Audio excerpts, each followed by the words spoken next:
So guys আজকে আমাদের একটা আল্ট্রা লেভেলের ফিস্টি হচ্ছে। তো লোকেশনটা দেখো, ঠিক লোকেশনটা কোথায়, এই হচ্ছে আমাদের লোকেশন। চলো দেখতে থাকো সবাই।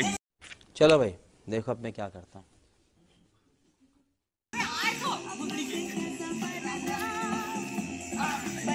রাস্তাটা শুধু দেখো একবার গাইস।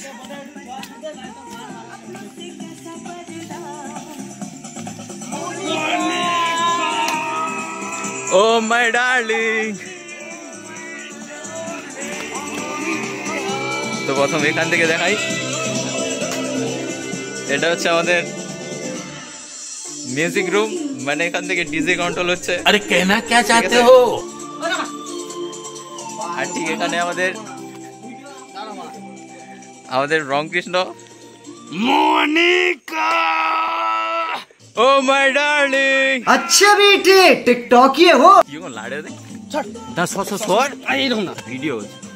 তো দেখতে পাচ্ছ এখন আমাদের ঠিক খিচুড়ি হচ্ছে।